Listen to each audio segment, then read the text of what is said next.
The year was 1943. The island was Bougainville, a brutal, rain-soaked corner of the Solomons. The air was thick with humidity and the smell of decomposing coral and spent powder. Sergeant First Class Takashi Suzuki, a veteran of campaigns stretching back to the China incident, gripped the handle of his Type 89 Grenade Discharger.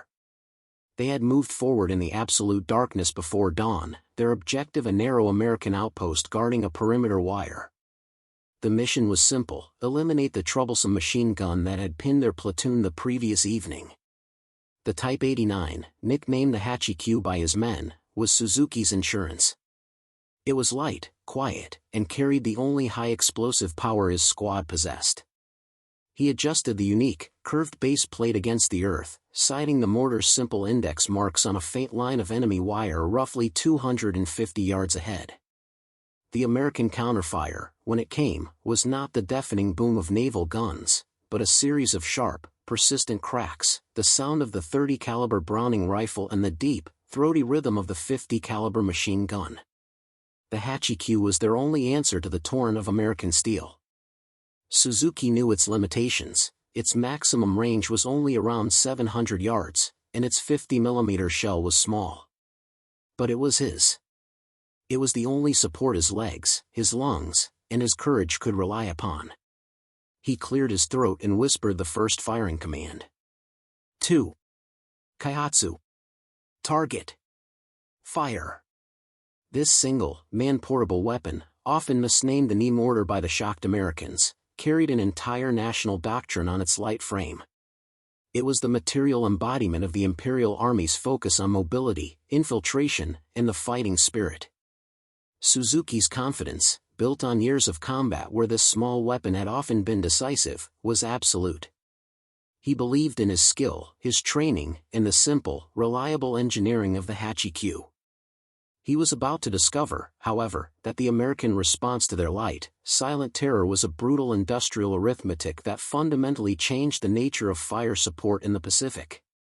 That morning, amidst the chaos and the rain, Sergeant Suzuki faced the moment that would turn his deepest tactical conviction into a desperate fight for survival, forcing him to question the very foundation of his nation's war strategy.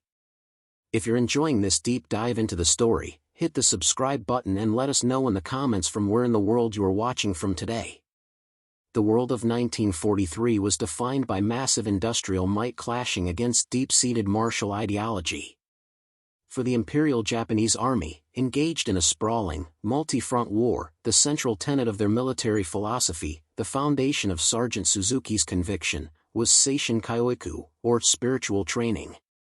This focus held that superior fighting spirit, absolute devotion to the emperor, and a willingness to endure any hardship could overcome any material disadvantage. This was not mere propaganda, it was the sincere, guiding principle for strategic planning and equipment design.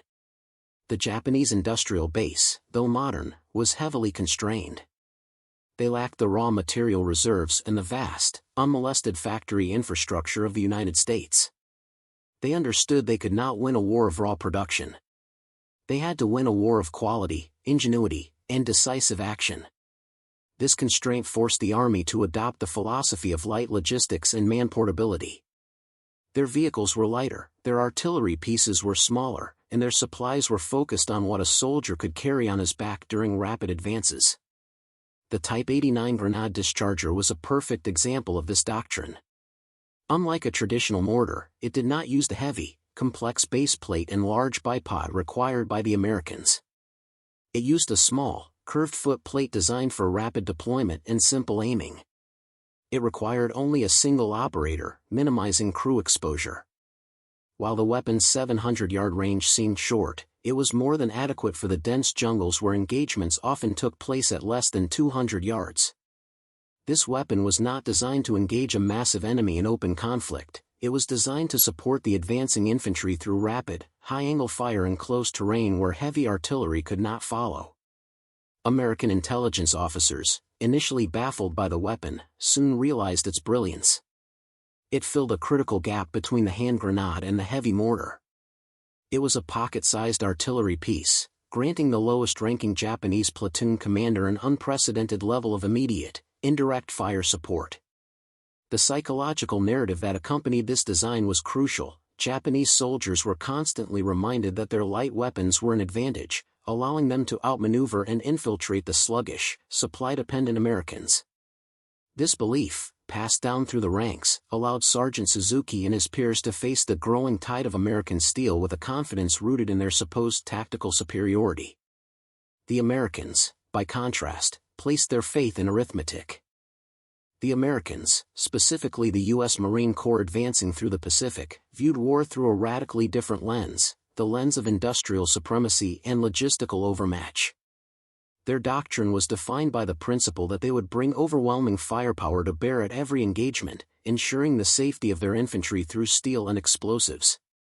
Every piece of equipment, from the Garand rifle to the M4 Sherman tank, was a testament to the might of the Detroit arsenals. The difference in mortar doctrine perfectly highlighted this divide. While the Japanese relied on the light, 10.5-pound Type 89, the Americans depended on the M1 81mm mortar. This weapon was a different beast entirely. It was a sectionalized weapon weighing over 136 pounds and requiring a dedicated three-man crew. Its size, however, granted it an exponential increase in power and reach. The M1 fired a projectile nearly 6 times the weight of the Japanese shell and, most crucially, possessed a maximum range of over 3,300 yards. This range disparity, more than 4.5 times the reach of the Hachikyū, was the key to the entire engagement. The American strategic intent was to keep their infantry out of range of Japanese light support weapons, relying on their own heavy mortars to dominate the indirect fire battle from safe distances. The American soldiers were implicitly promised that technology and production would safeguard them. Their psychological narrative was simple: their equipment was heavier, better protected, and could deliver more punishment from farther away. They viewed the Japanese light weapons as antiquated novelties, fit only for close-range ambushes. When they first encountered the Type 89, often misidentifying it as a true knee mortar, the initial fear was intense. But the professional assessment by American artillery experts was coldly dismissive. The weapon was an engineering concession, a desperate measure to address Japan's inability to manufacture and transport heavy ordnance. The solution to the knee mortar was not new ingenuity, but simply more of everything else. More 75mm field artillery, more M1 mortars, and more shells. The stage was set for a brutal lesson in physics, where Sergeant Suzuki's spiritual conviction would clash with the overwhelming logistical reality of the American ability to deliver an impossibly heavy projectile from an impossibly long distance. The tactical reality of the Imperial Japanese Army was built on the meticulous training of men like Sergeant Suzuki. His unit, the 3rd Platoon of the 229th Infantry Regiment, had been rigorously schooled in the unique capabilities of the Type 89 Grenade Discharger, the Hachikyū. The training emphasized speed, concealment, and the ability to operate independently of larger logistical trains. In the Imperial Army's field manual, the Type 89 was designated a light infantry howitzer, not a mortar. Its 50mm shell, the Type 89 Grenade, was taught to be a precise, versatile weapon, capable of firing high explosive, smoke, and even illuminating rounds. The training was so specific that gunners could adjust the range by carefully regulating the amount of powder charge they placed into the base of the projectile, a necessary, but time-consuming, method. The men believed this level of detailed, personalized training compensated for the shell's small size and the weapon's short 700-yard range.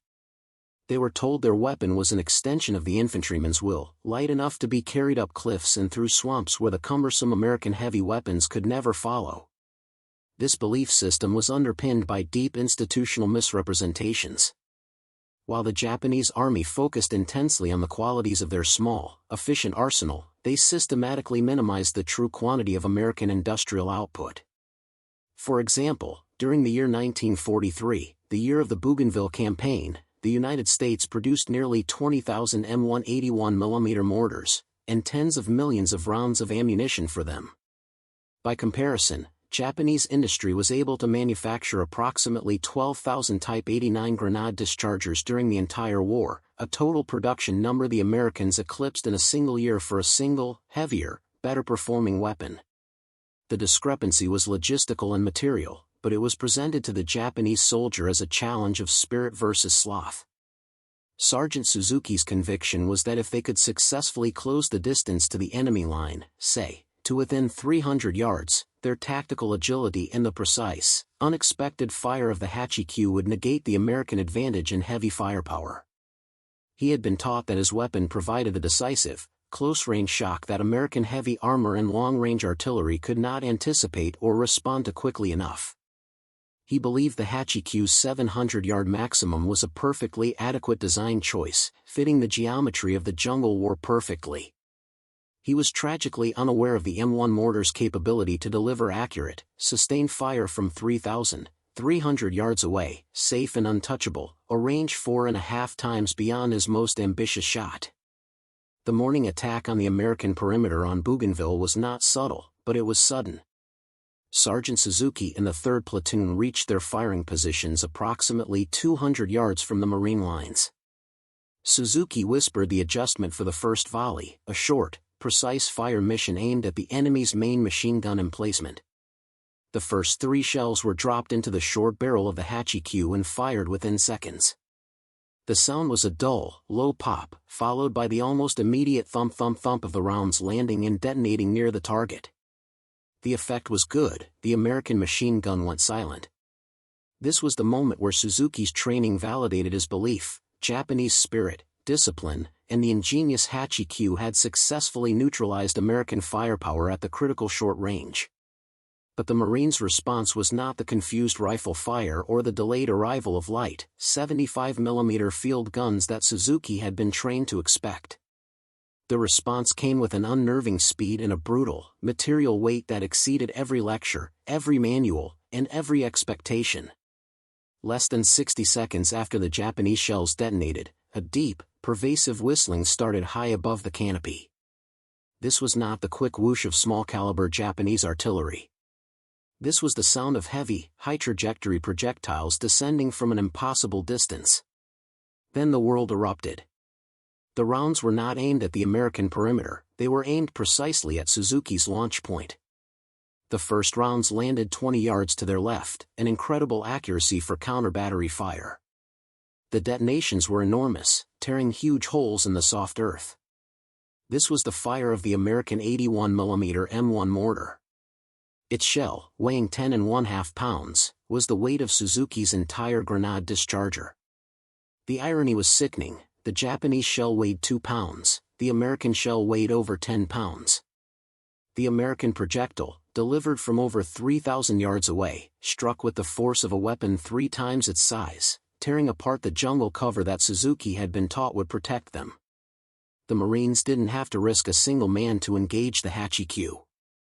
They simply corrected the aim of a weapon that was firing from a range 4 times greater than the Japanese mortar's maximum capacity. Suzuki, diving into the mud as the explosions hammered the air, realized the terrifying truth: the Americans didn't need ingenuity or courage to beat the Hachi-Q, they only needed the ability to produce a shell that was 5 times heavier and fire it from an unreachable distance. The brief, brutal exchange shattered Sergeant Suzuki's lifelong convictions about the nature of warfare. As the American 81mm shells continued to walk his position, forcing him and his remaining men to abandon the vital Hachi-Q and crawl backward, he grappled with the undeniable, material evidence of the vast disparity. The Imperial Army propaganda had always stressed the concept of the American soldier as soft, pampered, and dependent on excessive supplies. The reality that struck Suzuki was not cowardice, but casual abundance. The M1 mortar fire was sustained, relentless, and seemingly without limit, a volume that Japanese artillery units could not maintain for more than a few minutes. Suzuki realized that the American ability to neutralize his entire platoon's fire support in under a minute, from an untouchable distance, meant that the Japanese tactical advantage of infiltrating to within 200 yards was effectively meaningless. His light, 10.5-pound weapon was rendered obsolete by an American weapon that weighed 13 times as much, yet could still be moved and supplied with impunity. This was the ultimate betrayal of the Seishin Kyoika doctrine: no amount of superior spirit could overcome the physics of a shell delivered with 400% greater range and 500% greater mass. Suzuki's experience was echoed throughout the Pacific. In one stark assessment, a captured Japanese officer noted the shocking contrast between his unit, which carried 1 day of rice and a single drum of 60mm mortar ammunition, and the American supply dumps. They had enough of everything. They left full rations and ammunition piled up in the mud because they brought so much more. The final, crushing realization for Suzuki was that the Japanese strategic focus on the close fight was a self-fulfilling prophecy of defeat. By designing their weapons for light logistics and short ranges, they had surrendered the entire indirect fire battle to the Americans. The vast difference between the Hachikyu's 700-yard reach and the M1's 3,300-yard capability meant that every Japanese support unit was always operating in the immediate kill zone of the heavier American weapons, while the American gunners were safe behind an industrial firewall. The Battle of Bougainville solidified a lesson for the entire Imperial Army. The sheer, devastating weight of American industrial output had fundamentally broken the Japanese military doctrine of spirit over matter. If you find this story engaging, please take a moment to subscribe and enable notifications. It helps us continue producing in-depth content like this. The tactical failure on Bougainville was not an isolated incident, it was a microcosm of the larger, industrial defeat that played out across the Pacific Islands from 1944 onward. For the surviving Japanese soldiers, including Sergeant Suzuki, the experience initiated a profound psychological process, the shift from fanatical confidence to betrayed resignation. This change was directly reflected in field reports and captured documents. Japanese military communications began to focus less on the heroic employment of light weapons and more on the overwhelming necessity of avoiding American heavy fire entirely. The men understood that their Type 89 Grenade Discharger, their Hachikyu, was not a tactical advantage but a vulnerability signal. Firing it immediately invited the devastating, long-range response of the American 81mm Mortars. The maximum range of 700 yards that had once seemed adequate now felt like a death trap, ensuring that every time they opened fire, they were well within the impact zone of the American counter-barrage. The realization fostered an intense sense of abandonment. Japanese soldiers had been trained to believe in the superiority of their equipment over the crude American mass-produced items.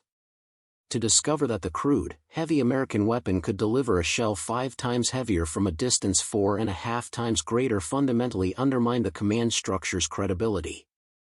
This crisis of faith manifested in increased desertion rates and a decline in the aggressive, infiltration tactics that had defined early Japanese successes. Why risk a dangerous advance to within a mere 200 yards of the enemy when the enemy's support fire could reach you from 3,000? The equation of risk versus reward had shifted disastrously.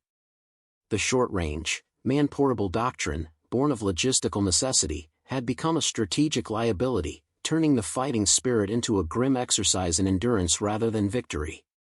This material evidence, the sheer, quantifiable difference between a 2-pound shell and a 10.5-pound shell, became the subject of grim jokes and fatalistic philosophy among the Japanese ranks. The American forces, though successful in breaking the Japanese fire support doctrine, also learned critical, if less painful, lessons from the encounter with the Type 89. The Marines and Army infantry recognized the unique psychological terror created by a weapon that offered no auditory warning. The silence of the incoming 50mm shell and its sudden, close detonation forced American units to adjust their perimeter security and defensive posture. They moved beyond merely relying on the overwhelming range of the 81mm mortar for counter-battery fire. New tactics emphasized the need for constant, forward observation and the liberal use of automatic weapons fire into suspected Japanese mortar positions, even if those positions were within what was considered the safe margin of the perimeter. The Americans realized that while their industrial might gave them strategic dominance, the Japanese, operating in the tight, chaotic geography of the islands, still held the tactical initiative in close quarters. The Type 89 forced the Americans to respect the Japanese infantry's ability to conduct rapid, decentralized fire missions. Furthermore, the captured Type 89 Grenade Dischargers were analyzed meticulously. Their simple, elegant design, using a spigot rather than a cup to propel the projectile, was praised by American ordnance experts. They understood that the weapon was a genius solution to a poor logistical situation. The Americans never adopted the design, as their supply chain was built around heavier, more powerful weapons like the 60mm and 81mm mortars, but the encounter solidified the concept that every piece of enemy equipment must be taken seriously, regardless of its perceived technological inferiority. The knee mortar became a legendary, fearful symbol within the American ranks, not for its power, but for the ruthless ingenuity it represented and the psychological impact of its silent delivery. It forced the world's most materially rich army to constantly look over its shoulder, proving that even a technically obsolete weapon, when deployed under a strict doctrine of infiltration, could challenge overwhelming superiority. The true legacy of the Type 89 Grenade Discharger and the American 81mm mortar clash is found not in battlefield statistics, but in the post-war industrial output of both nations. Following the surrender in 1945, the fundamental philosophical differences regarding military equipment design became clear. The United States continued to refine its doctrine of heavy, long-range fire support, prioritizing the safety of its infantry through material superiority. Their post-war arsenal maintained powerful, crew-served mortars and artillery, capable of dominating the landscape from untouchable distances. Japan, defeated and occupied, saw its military industry dismantled. However, the operational lesson, the genius of the light, man-portable weapon, was a historical footnote that would later influence global arms design. The Type 89, though never copied directly, represents a peak example of a weapon designed around logistical scarcity and terrain constraints. It showed the world that a 10.5-pound weapon could perform the mission of a short-range howitzer. The Soviet Union and later other nations engaged in limited wars of maneuver would study this principle, seeking to arm their infantry with light, effective support fire without demanding massive logistical trains. Sergeant Suzuki, if he survived, carried the crushing weight of the contrast between his 2-pound shell and the American 10.5-pound shell. It was the most vivid, tangible lesson in the cost of industrial warfare. The Imperial Army's faith in spiritual power could never overcome the immutable law of kinetic energy, which demanded that the heavier, faster shell, delivered from the greater distance, would always win the indirect fire battle. This quiet weapon, the Hachi-Q, thus stands as a monument to one nation's brilliant engineering constraint and another nation's devastating industrial freedom. For the American mortar crews, the Type 89 became an object lesson in their own strategic value. The ability of the 81mm mortar crew to rapidly deliver 3,300-yard counter-battery fire against the Japanese weapon operating at 700 yards was not a matter of superior crew training, it was a matter of raw, technological physics backed by an infinite supply chain. The typical American M1 mortar section could fire dozens of rounds in the time it took the Japanese to prepare a second, manually charged volley.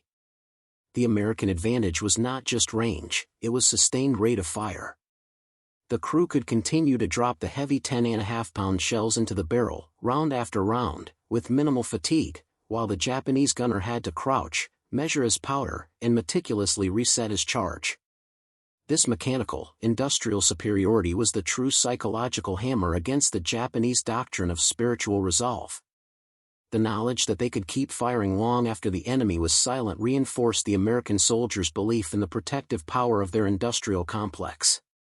One American infantry officer, writing home from Okinawa in 1945, stated simply that the Japanese fought well, but their weapons ran out of reach and their courage ran out of metal.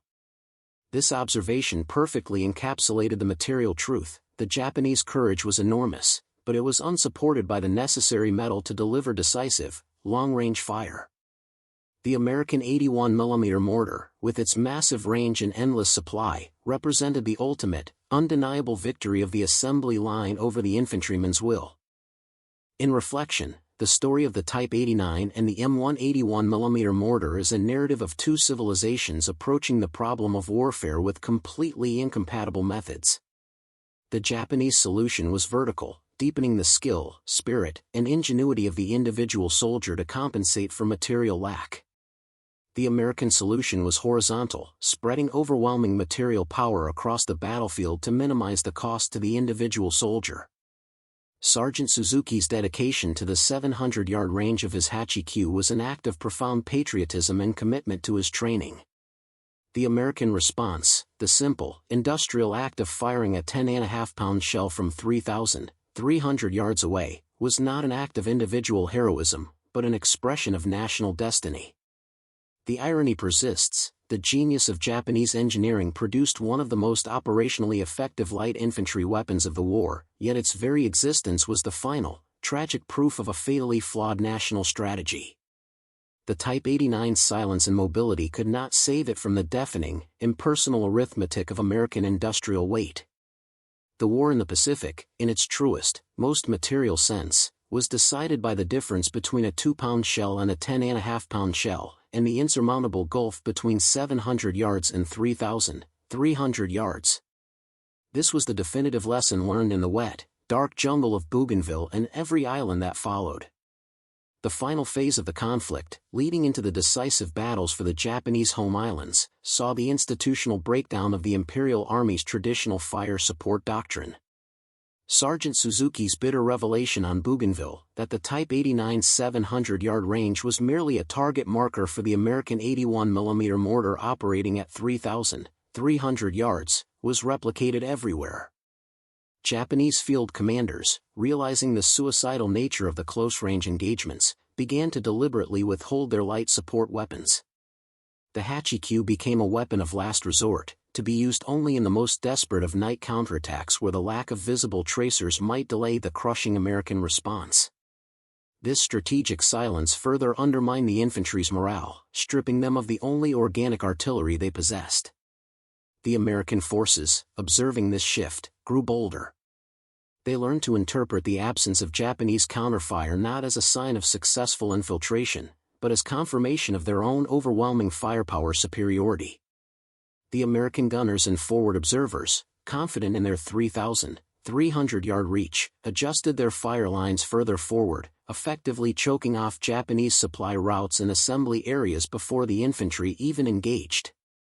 The simple, powerful physics of the American 10.5-pound shell had effectively neutered the Japanese fighting spirit by removing its material backing.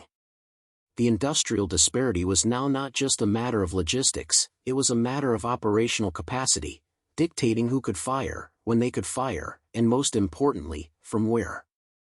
The attempt by Japanese engineers to address this overwhelming disparity came too late and too little. Recognizing the vulnerability of the 50mm Grenade, they attempted to field heavier infantry support weapons, such as the Type 99 81mm Mortar. This weapon, which weighed nearly 50 pounds, was a direct attempt to match the American caliber and reach. However, due to severe wartime material shortages and the constant Allied submarine blockade that choked off raw resources, production of the Type 99 was minimal.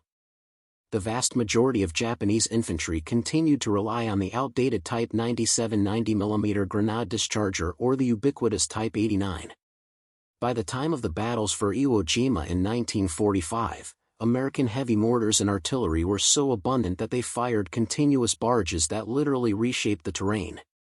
In one instance, a Marine unit on Iwo Jima reported receiving more friendly 81mm mortar support in a single hour than Japanese infantry received in the entire Bougainville campaign. The contrast was a final, undeniable testament to the failure of the Japanese industrial philosophy. While Sergeant Suzuki had placed his faith in the clever engineering of a 10.5-pound weapon, the Americans simply rolled out truckloads of their own, equally clever, but overwhelmingly heavier, weapons. The war had stopped being a contest of tactical maneuvers and had become a simple measurement of tonnage and trajectory. The long-term psychological impact on the veterans who survived was profound. For American soldiers, the experience confirmed a deep-seated belief in the superiority of American technology and the virtue of overwhelming force. The knee mortar became a campfire story, a colorful but ultimately minor threat overcome by superior engineering and logistics. For Japanese veterans, the memory of the Hachikyu's inadequacy fueled a lasting skepticism about their former leadership's capacity to lead.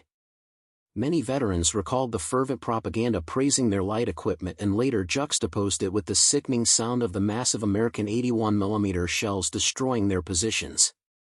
This disconnect contributed to the post-war rejection of the militaristic ideology that had prioritized Seishin Kyoiku over industrial reality. The psychological shift was permanent, the realization that the 2-pound shell was a lie, and the 10.5-pound shell was the ultimate truth. The sacrifice of Japanese soldiers was immense, but it was rendered materially meaningless by a logistical machine that could generate 4 times the destructive power from 4 times the safety. The failure of the 700-yard mortar against the 3,300-yard mortar became a quiet, enduring symbol of the war's true cost. The technological and doctrinal lessons learned by the United States during the Pacific War were immediately incorporated into the post-war military apparatus. The overwhelming success of the 81mm mortar was a primary factor in the continued focus on long-range, indirect fire support for infantry. Post-war mortar systems, such as the American M29 81mm, maintained or increased the range and precision achieved by the M1. The fundamental principle was solidified: infantry support must outrange the enemy's support. This emphasis on range and volume, born from the necessity of countering the ingenious, but ultimately limited, Type 89, became the standard for the decades that followed. The Type 89 itself faded into history as a fascinating example of engineering under duress, a weapon that achieved brilliance within its limitations but was ultimately defeated by an entirely different philosophy of war. Its short barrel and light weight were the very features that sentenced it to obsolescence when faced with an enemy that could afford to build bigger, heavier, and more complex. The contrast between the Japanese Type 89 and the American M1 81mm is, in essence, a perfect case study in the power of total war industrialization to dictate the terms of victory. In the quiet decades following the war, the Type 89 sometimes appeared in unexpected places, in small-scale conflicts and in the arsenals of emerging nations who needed simple, cheap support fire. Yet, its story always carried the same cautionary tale. It was a weapon of scarcity, designed for a force that could not sustain heavy logistics. Its operational use was a constant reminder of the economic and industrial failures of the nation that created it. The American 81mm, by contrast, became a ubiquitous tool of stability and intervention, a weapon of abundance and projection, found wherever American military power was deployed. The heavy, sectionalized mortar, once viewed as cumbersome, became the gold standard, its 3,300-yard reach a non-negotiable requirement. Sergeant Suzuki's Hachi-Q, while capable of firing its 2-pound shell with pinpoint accuracy at 300 yards, could never break the industrial shield of the enemy. The enduring, chilling lesson of the Pacific battlefield remains: the finest fighting spirit and the cleverest tactical design will inevitably be crushed by the sheer, unyielding weight of superior material science and logistics. The ultimate irony of the conflict, exemplified by the clash of these two weapons, is that the Japanese had correctly identified the importance of close-range, decentralized fire support, a doctrine that would later become a key element of modern infantry combat. However, their industrial weakness forced them to pursue this doctrine with a weapon that was simply too small and too short-range to survive the counterfire of a peer adversary. The M1 81mm mortar did not just defeat the Hachi-Q, it fundamentally negated the entire tactical school that created it, proving that even progressive doctrine requires the backing of overwhelming material power to succeed. Sergeant Suzuki, having risked his life to bring his light weapon within 700 yards of the enemy, faced a force that could destroy him from 5 times that distance. He and his comrades were casualties of a war fought not just on the ground, but in the factories and shipping lanes of the world. The silence of the abandoned Hachi-Q on the muddy slopes of Bougainville spoke louder than any shell, delivering the final, crushing verdict of industrial warfare. The institutional failure represented by the Type 89 was not restricted to the Army, it permeated the entire Japanese war effort. The Imperial Navy, too, built its fleet on the fallacy of the singular, decisive weapon, culminating in the enormous Yamato-class battleships which, like the small mortar, were technologically superb but strategically obsolete. Just as Sergeant Suzuki's Hachi-Q was defeated by the abundant, long-range fire of the 81mm mortar, the battleship Yamato was destroyed by the sheer, unending volume of American carrier aircraft. The Japanese doctrine prioritized deep, complex engineering and heavy armor for one-of-a-kind projects. The Americans prioritized rapid, simplified production for millions of modular components, from the 20mm machine cannon on a Hellcat to the standard 81mm mortar shell. This difference in philosophy was not merely a matter of scale, it was a fundamental disagreement on the nature of modern warfare. The Japanese clung to the pre-war idea that the decisive battle would be won by the most powerful individual unit. The Americans proved that the war was won by the most capable industrial system. The Type 89, with its 700-yard range, and the Yamato, with its 18-inch guns, were both victims of the same logistical and industrial chokehold, defeated by adversaries who focused on sustained, overwhelming volume rather than singular, specialized power. A closer examination of the Type 89's projectile reveals a final, critical layer of vulnerability. The 50mm grenade, weighing approximately 2 pounds, had a thin casing designed for maximum fragmentation. While devastating to unarmored infantry at close range, it was highly susceptible to deflection and lacked the penetrating power or explosive force required to consistently suppress fortified positions, the very positions the infantry often relied on the support weapon to clear. By contrast, the American 81mm mortar fired a heavier, thicker-cased projectile, ensuring greater stability in flight and a larger lethal radius upon impact. Furthermore, the Japanese supply chain was so brittle that, by the later stages of the war, the quality control on the grenades declined precipitously, leading to an increasing number of duds and premature detonations. The American 10.5-pound shells, rolling off assembly lines across the continental United States, maintained consistently high quality, ensuring that every round fired from 3,300 yards away delivered its full intended destructive force. This systemic reliability, often taken for granted by the American soldier, was the ultimate material advantage. It meant that every soldier could trust the tools of his trade, while Sergeant Suzuki and his men increasingly had to doubt the efficacy and safety of the very shells they fired from their Hachi-Q. The legacy of the NE mortar also impacted post-war intelligence and training across the globe. After analyzing captured weapons, military academies in Western nations recognized the Type 89 not as an antique, but as a masterpiece of asymmetrical warfare, a concept that would define many future conflicts. It demonstrated that an inexpensive, easily concealed weapon could effectively counter the psychological certainty of a technologically superior force, forcing them to expend vast resources on countermeasures. The lessons learned about the Type 89's silent delivery and rapid displacement led to changes in infantry patrols and fire and maneuver drills in many armies. While the Americans ultimately countered it with the overwhelming force of the 81mm mortar, the initial fear and confusion generated by the Japanese weapon proved that material weakness, when coupled with clever tactical doctrine, could be weaponized. The psychological cost to the U.S. Marines in the early island campaigns was measurable, forcing them to adapt their reliance on heavy fire support to incorporate vigilance against this small, silent threat. The 700-yard range was tactically limited, but the psychological impact was limitless. The comparison also highlights the critical difference in logistical philosophy during the war. The American military operated under a principle of push logistics. They pushed massive amounts of supplies, ammunition, and equipment far beyond the immediate front lines, creating a deep reserve that absorbed any losses. The Japanese military, constrained by industry and shipping, operated under a pull logistics model. Units had to pull meter supplies from increasingly distant and vulnerable depots, operating almost always at the edge of starvation and ammunition depletion. The 81mm mortar, heavy and powerful, required and benefited from this push system.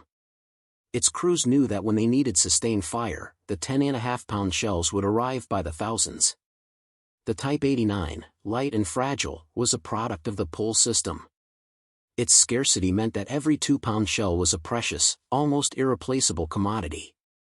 This disparity meant the Americans could afford to fire their 81mm mortars for suppression, harassment, and interdiction, while Sergeant Suzuki's use of the Hachi-Q was restricted purely to the immediate, desperate support of an attacking infantry squad, a strategic limitation built directly into the weight and range of his weapon. In the final accounting of the Pacific War, the fate of the Japanese infantry was sealed long before the invasion of Okinawa in 1945. It was sealed in the design specifications of the Type 89 Grenade Discharger in 1929 and the M1 81mm mortar in 1928. The specifications of the Hachi-Q, its 700-yard range and 2-pound shell, were an honest reflection of what the nation could sustain. The specifications of the M1, its 3,300-yard range and 10.5-pound shell, were an honest reflection of what the nation could afford to waste. The war was a contest between sufficiency and surplus, between ingenuity born of scarcity and dominance born of industry. No amount of training, courage, or spiritual resolve could bridge the gap between those two numbers. The ultimate, bitter lesson for Sergeant Suzuki and his comrades was that in the modern industrial era, physics and finance would always trump fervor. The memory of the Type 89 Grenade Discharger persists today as a potent symbol of a brilliant, doomed design. It remains a historical testament to the individual soldier's desperate struggle against overwhelming industrial fate. The American 81mm mortar, now modernized but still operating on the same principles of range and volume, continues its legacy as the quiet backbone of infantry support. The two weapons, separated by a mere 2,600 yards of effective range, define two opposing approaches to warfare that clashed violently in the jungle islands. Sergeant Suzuki's final, desperate act was not to aim his Hachi-Q at the enemy, but to realize that his nation had aimed its entire war effort at the wrong target. The true target was not the American soldier, but the American factory, and that battle had been lost years before the first shell of the Type 89 was ever fired in anger across the Pacific. The economic underpinnings of the material failure are illuminated by the cost per kill ratio, a cold metric that starkly reveals the efficiency divide. The Japanese Type 89, while cheap to manufacture individually, became exorbitantly expensive in operational terms because of its 700-yard range limitation. Every time a Japanese unit successfully engaged a target with the 2-pound shell, it immediately exposed itself to overwhelming American counterfire, often resulting in the loss of the entire 3-man squad. The human cost alone made the weapon financially prohibitive. The American 81mm mortar, though initially more expensive to produce due to its complexity and heavy materials, provided exceptional cost efficiency in combat. The ability to engage the enemy and neutralize targets from over 3,300 yards meant the crew was rarely exposed to direct counterfire, preserving not only lives but also the valuable material of the weapon itself. Furthermore, the American 10.5-pound shell delivered a high explosive yield that could consistently eliminate enemy positions with fewer rounds, minimizing the amount of ammunition required per successful engagement. The Japanese, forced to use their tiny 2-pound shells in rapid, concentrated bursts to achieve the same effect, consumed their meager ammunition reserves at an unsustainable rate. The Type 89, therefore, was not merely a tactical weapon, it was a devastating economic liability. Its short range was the final, fatal price paid for an industrial base that could not afford to manufacture a shell heavy enough, or a delivery system powerful enough, to compete in the indirect fire battle. The most lasting, non-material impact of this weapon disparity was the erosion of trust between the Japanese infantry and their high command. Sergeant Suzuki and his peers had repeatedly been told that the ingenuity and portability of the Hachi-Q were signs of Japanese technical superiority. When the crushing reality of the American 81mm counterfire demonstrated that the Type 89 was instead a symbol of industrial deprivation and strategic miscalculation, the relationship of trust dissolved. Soldiers realized they were being asked to trade their lives not for victory, but to compensate for the fundamental failings of their national industry. This loss of faith manifested in a profound sense of betrayal, a psychological state noted consistently by American intelligence officers interrogating captured Japanese personnel in the later stages of the war. They frequently expressed shock at the casual abundance of American supplies and the sheer, unending volume of the American artillery response, a sight that utterly contradicted the propaganda they had been fed. The 700-yard range of the Hachi-Q became a mental boundary, symbolizing the line where the soldier's courage ended and the system's lies began. Ultimately, the Type 89 Grenade Discharger is a historical artifact that defines not just a tactical fight, but the complete collapse of a national narrative, proving that in modern warfare, the soldier's spirit, however great, cannot indefinitely endure the truth delivered by a 10.5-pound shell traveling 3,300 yards. Thank you for watching. For more detailed historical breakdowns, check out the other videos on your screen now and don't forget to subscribe.